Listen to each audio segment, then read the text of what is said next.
Eh bien, Laurent, tu es jeune arbitre international, made in France, l'école des arbitres français. Tu es le plus titré des arbitres français puisque tu as arbitré au plus haut niveau mondial et tu as été désigné pour être, avec ton camarade John Lewis, l'arbitre du trophée Karpov.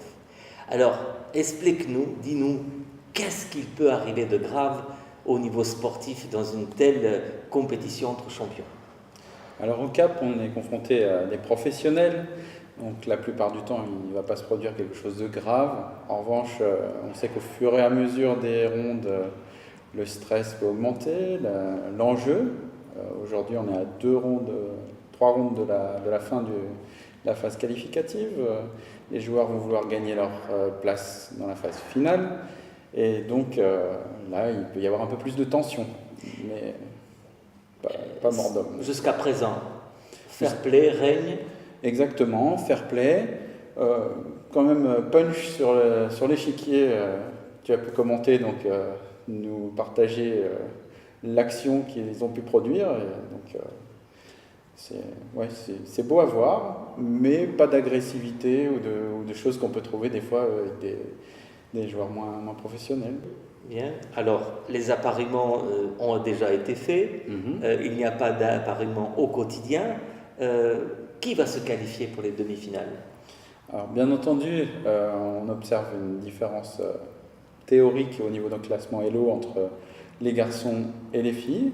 Maintenant, on a observé une petite faiblesse du côté de Romain, donc qui est directement suivi par Arika, par Marie, éventuellement par Anna. Donc la 4e place peut être disputée et peut-être accueillir une fille parmi le quatuor final. Est-ce qu'il est important de gagner sa qualification, tu l'as dit, mais est-ce que l'ordre est important? Alors effectivement, ensuite on passe en système coupe. Donc le premier affrontera le 4e du classement initial, le 2e le 3e.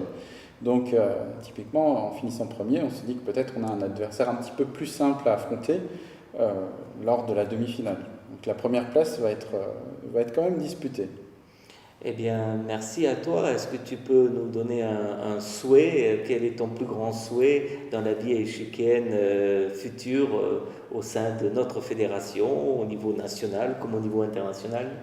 Alors au sein de la fédération, je souhaite vivement que tout le monde en fait aille dans la même direction pour se rassembler, pour que les énergies à tous les niveaux, clubs, départements, ligues, fédés, aillent dans le sens du développement, que chacun réussisse à trouver son compte dans ce contexte-là, puisque il y a des petits clubs, il y a des grands clubs, il y a des champions, il y a des débutants, il y a des scolaires, et qu'on réussisse à trouver le moyen que tout le monde puisse faire évoluer la fédération ensemble. Gensunasomus à la française ensemble. Exactement. Merci Laurent.